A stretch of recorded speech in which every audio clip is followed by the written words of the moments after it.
The movie begins with Massimo spying on a beautiful woman down the beach. Then, out of nowhere, a bullet emerges, killing Massimo's father. And we're moved to a scene where we see Laura, the beautiful woman we saw earlier at the beach, getting scolded by her boss because she was in charge of event planning, including arranging security for the building. There were only two securities protecting the building, and that left the window for the shooter to strike. Moments later, there's a party where Massimo stalks Laura and even kidnaps her. Massimo tells her that he has admired her from afar and challenges himself to make Laura fall in love with him within 365 days. If it ends and Laura is still not enamored with him, he will let her go. He then begins making efforts to make Laura grow a love interest in him, starting by taking her shopping. Laura tries to escape but fails at every attempt. Massimo's henchmen are skeptical of his intentions with this pursuit. Laura witnesses Massimo killing a man and she is terrified by this, but Massimo explains himself by saying he killed a very bad man. Massimo also promises Laura that he won't do anything to her without her consent. How ironic.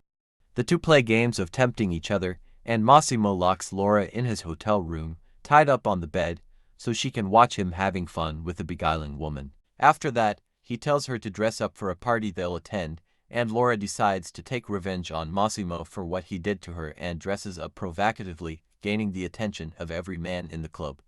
Trying to strike a chord, but it's probably a minor. Just kidding. One of Massimo's associates tries to force himself on Laura, but luckily, Massimo shows up, holding two guns. In the morning, his advisor scolds him for his reckless actions at the club, and Laura overhears them and chimes in, asking them if they think it was okay for that man to force himself on her just because they happen to work with him.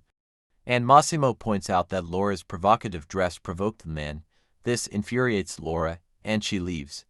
Massimo goes to apologize, and their conversation gets heated, and Laura falls off the yacht. Massimo doesn't think twice and jumps in to save her.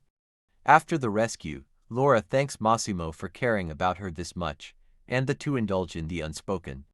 They share a massively passionate moment, which marks the beginning of their controversial relationship.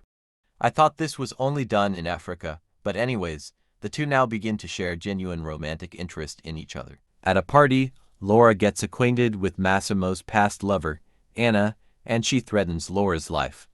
Massimo leaves the party early with Laura, and Massimo proposes in the weirdest way. Laura wakes up with a ring on her finger. They start planning their wedding, but unfortunately, things aren't always this dreamy. The movie ends with Laura in a car accident, leaving Massimo devastated.